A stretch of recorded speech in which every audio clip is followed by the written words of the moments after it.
जय हिंद दोस्तों, स्वागत है आपका हमारे एक नए वीडियो में। दोस्तों, सीबीटी में बड़ा फर्जीवाड़ा सामने आया। और कौन सी सीबीटी में बात कर रहे हैं? हम बात करें ग्रुप डी भर्ती 2019 वाली भर्ती में।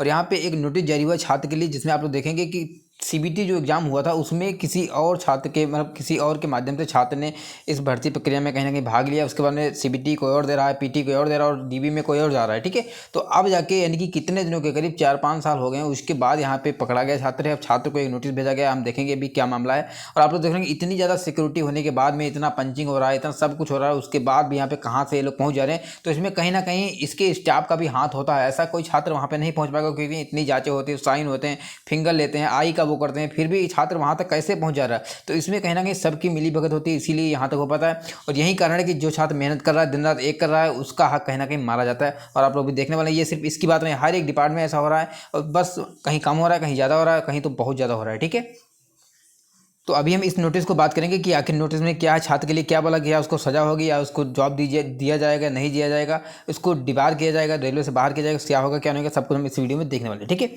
अच्छा, बहुत सारे ये क्यूरी जा रहे हैं कि सर सीआर मुंबई का नॉर्मल पैनल आ चुका, लेकिन रिप्लेसमेंट पैनल काफ़ी दिनों से नहीं आया है। जबकि हमारा रिप्लेसमेंट पैनल में नाम आया था, मतलब कहीं ना कहीं डीबी में नाम आया था, डीबी हो चुका है, मेडिकल हो चुका है, और करीब 2 महीने हमें हो रहे हैं अभी वेट करते हुए। लेकिन यहाँ पर रिप्लेसमेंट डीबी का पैनल जो है वो अभी तक नहीं आ पाया। तो आखिर कब तक आएगा? और यहाँ से एक अच्छी अपडेट मिली सीआर मुंबई से, सिर्फ सीधे आरआरसी से अपडेट है कि आखिर आपका पैनल कब आ जाएगा। इसकी बात हम इसी वीडियो में करने वाले हैं, वो भी लास्ट में करेंगे। ठीक है, इसके बाद बहुत सारे छात्र ऐसे हैं जो एसआर जोन से हैं, जो यूआर से 1 नंबर कम है, ओबीसी से 0.50 नंबर कम है, वगैरह वगैरह कम है, ईडब्ल्यू से कम है, एससी से कम है, एसटी से कम है। अब वो छात्र भी वेट कर रहे हैं कि सर क्या एसआर जोन की नेक्स्ट डीबी आ सकती है या नहीं आ सकती, 4th डीबी आएगी या नहीं आएगी। तो उसकी बात हम करेंगे, क्योंकि यहाँ पे अभी पैनल आ चुका है, पैनल के बाद में डीबी पे काम चल रहा है। ठीक है, तो अभी हम बात करेंगे इसका पैनल जो नेक्स्ट डीबी वो कब तक आ सकता है और कितना आ सकता है, कट ऑफ कितना कम हो सकता है, ये भी हम एक्सपेक्टेड तरीके से देख लेंगे, क्योंकि बहुत से छात्र ये पूछ रहे हैं। हालांकि ये तो आपको पता होगा कि डीबी आने से पहले कोई भी एक्सपेक्ट कट ऑफ भी नहीं बता सकता है और कोई भी कुछ नहीं बता सकता है, लेकिन कुछ आइडिया होता है, उस हिसाब से हम बताएंगे। आप लोग इसको बिल्कुल सर पे न लीजिएगा कि इतना ही होगा, लेकिन हाँ कुछ इसी के हिसाब से टच पच हो जाए, मतलब कहीं ना कहीं टच में आएगा। ठीक है, इसके बाद ईआर में भी बहुत सारे छात्र वेट करें कि सर यहाँ पे क्या होगा। एनआर में बात करें सर नेक्स्ट डीबी आएगी नहीं आएगी, डब्ल्यूआर में नेक्स्ट डीबी आएगी नहीं आएगी। ऐसे बहुत सारे आरसी हैं जहाँ पे कहीं ना कहीं नेक्स्ट डीबी का बहुत सारे छात्र वेट कर रहे हैं। ठीक है, तो हम मोटा मोटा जो हाईलाइटेड जोन है उनकी हम आज की वीडियो में बात करने वाले हैं, बाकी सब कुछ देखने वाले हैं। ठीक है, तो चलते हैं वीडियो को आगे लेकर के बात करते हैं। लेकिन उससे पहले अगर आपने चैनल को सब्सक्राइब नहीं किया है, मैं फिर से बोल रहा हूँ, अगर आप 2019 वाली भर्ती में पीटी पास हैं, या आपका डीबी हो चुका है, मेडिकल हो चुका है, पैनल का वेट करें, या आपका पैनल में नाम हो चुका है, ज्वाइनिंग का वेट कर रहे हैं। ठीक है, तो आपको इस चैनल को सब्सक्राइब करके रखना है, क्योंकि ये चैनल आपको लास्ट साथ देने वाला है। क्योंकि जब तक आपकी ज्वाइन नहीं हो जाएगी तब तक ये चैनल आपका साथ रहेगा। ठीक है, बाकी ये चैनल तो रहेगा, लेकिन आप नहीं रहोगे, क्योंकि आप जॉब में चले जाओगे, फिर आप कहीं और देखोगे। ठीक है, तो चैनल को सब्सक्राइब कर लेना और वीडियो को लाइक कर लेना। और एक काम और कर लेना, कौन सा काम? टेलीग्राम ग्रुप ज्वाइन कर लेना, क्योंकि टेलीग्राम पे बहुत सारे छात्र ऐसे हैं जो कहीं ना कहीं वहाँ पे अपडेट रहते हैं। कोई भी नोटिस आता है, कोई भी हटे आता है, कुछ भी आता है तो टेलीग्राम पे अपडेट कर दिया जाता है। टेलीग्राम पे करीब 900 छात्र वहाँ पे हो रहे हैं। ठीक है, और ये 900 छात्र तुमको और लेवल 1 के ही दिखेंगे, और सारे छात्र ग्रुप डी के हैं, यानी कि लेवल 1 के हैं, और सारे अपडेटेड छात्र हैं। ठीक है, अच्छा, बहुत सारे ऐसे हैं जो बोल रहे हैं सर म्यूचुअल का एक अलग से ग्रुप बना दीजिए। क्या आप लोग ये चाहते हैं? अगर म्यूचुअल का अलग से ग्रुप आप लोग चाहते होंगे, कमेंट बॉक्स में लिखेंगे। तो आज की वीडियो में अगर 15 से 20 कमेंट आ गए म्यूचुअल के लिए, तो मैं एक अच्छा सा ग्रुप बनाऊंगा म्यूचुअल के लिए, जिसमें आप लोगों को म्यूचुअल करने में काफ़ी आसानी रहेगी। ठीक है, तो आप लोग बोलिएगा म्यूचुअल के लिए ग्रुप होना चाहिए या नहीं होना चाहिए। अब चलते हैं वीडियो को आगे लेकर के बात करते हैं, चलिएगा चलते हैं। देखो, एक नोटिस आया है जो हम यहाँ पे देखेंगे, 5/9/2024 का नोटिस, यानी कि 5 सितंबर 2024 का नोटिस है। और यहाँ पे पूर्वोत्तर रेलवे गोरखपुर जोन से ये एक नोटिस आया हुआ है। ठीक है, यहाँ पे देखेंगे छात्र का कुछ ब्यौरा लिखा है, यहाँ पे जनतिथि लिखी हुई है, और यहाँ पे क्या लिखा है, विषय में कारण बताओ नोटिस। क्या लिखा है? कारण बताओ नोटिस। ठीक है, ये छात्र के लिए, इस छात्र के लिए भी हम देखेंगे कि हाँ क्या यहाँ पे क्या है। ठीक है, आप देखिएगा, ये नीचे लिखा है, यहाँ पे हम देखेंगे, यहाँ पे लिखा है विषय कारण बताओ नोटिस। अब ध्यान से सुनिएगा, हम आपको अच्छे तरीके से यहाँ पे बताएंगे और साथ में समझाते चलेंगे। इन्होंने लिखा CNRC 01/2019 विभाग दिनांक 23/2/2019 के अंतर्गत 23/2/2019 के अंतर्गत लेवल 1 के विभिन्न पदों पर भर्ती हेतु लिखित परीक्षा CBT और शारीरिक दक्षता परीक्षा PT के परिणाम के आधार पर आपको प्रलेख सत्यापन के लिए बुलाया गया था। यानी कि एक छात्र था जिसको CBT के बाद में, PT के बाद में डॉक्यूमेंट वेरिफिकेशन के लिए बुलाया गया था। प्रलेख सत्यापन के दौरान प्रथम पृष्ठ आपका प्रतिरूपण का मामला परिलिखित होने पर संबंधित प्रलेखों सहित आपका मामला फॉरेंसिक विशेषज्ञ को उनके ओपिनियन हेतु भेजा गया था। यानी कि इनको फॉरेंसिक जांच के लिए भेजा गया था। फॉरेंसिक विशेषज्ञ के ओपिनियन के अनुसार लिखित परीक्षा CBT में सम्मिलित हुआ व्यक्ति शारीरिक दक्षता परीक्षा PT तथा प्रलेख सत्यापन में सम्मिलित हुआ नहीं है।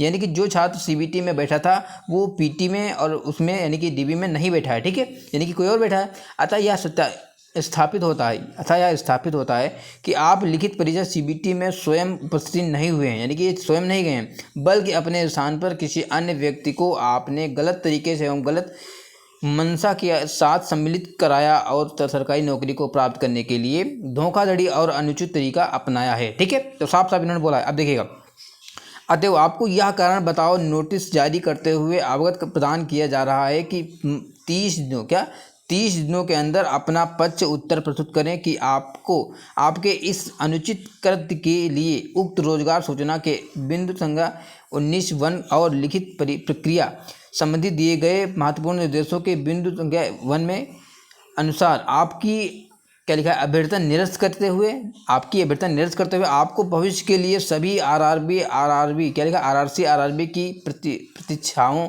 से जीवन पर्यंत वंचित यानी कि दीवार करने के लिए क्यों ना किया जाए।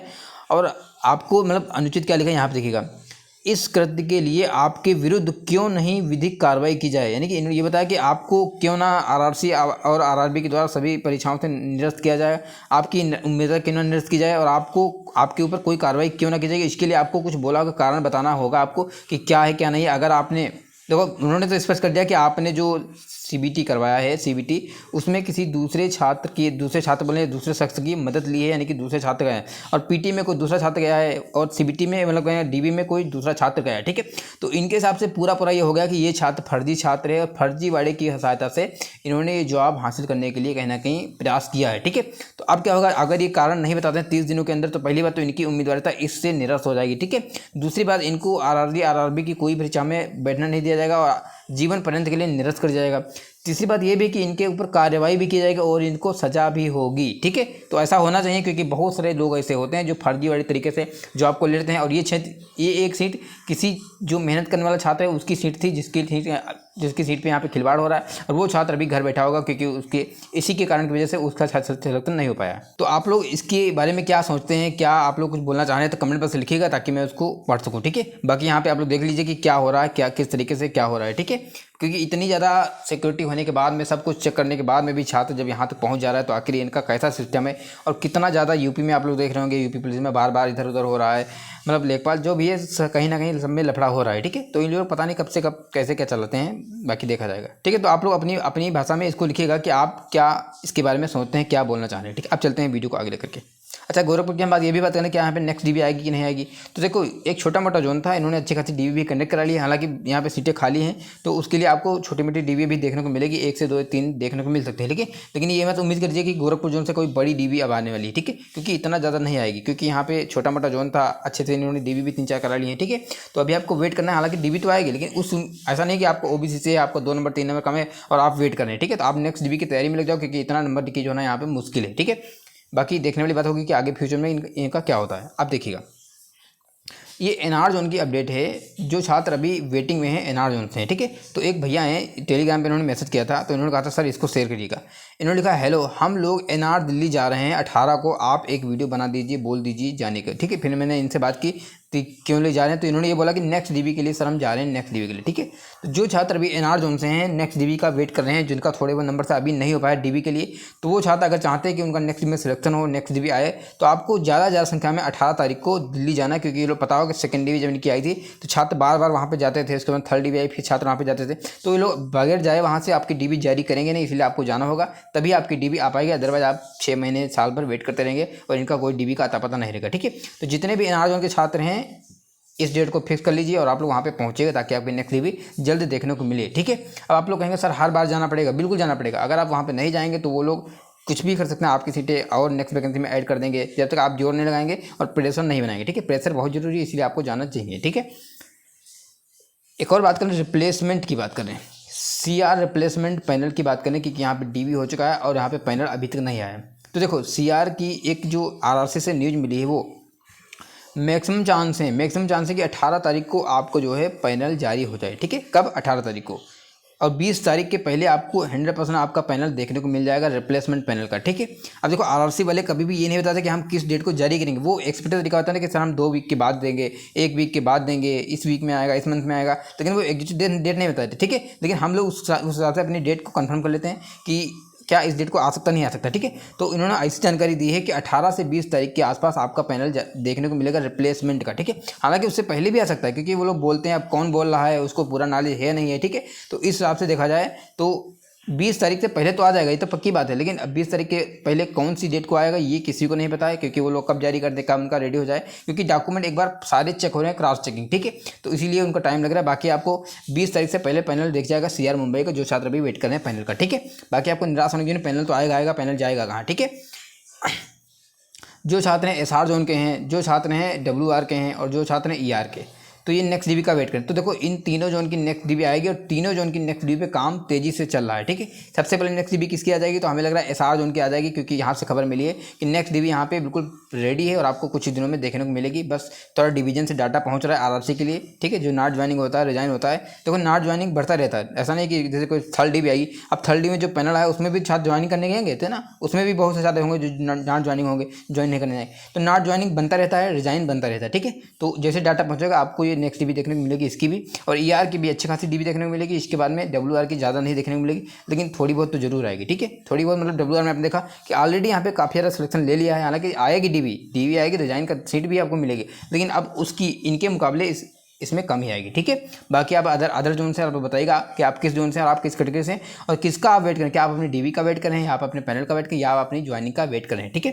तो आज की वीडियो में इतना ही। वीडियो अच्छा लगा वीडियो को लाइक कीजिएगा, चैनल को सब्सक्राइब कीजिएगा। मिलते हैं इस वीडियो में, bye bye, good evening, take care.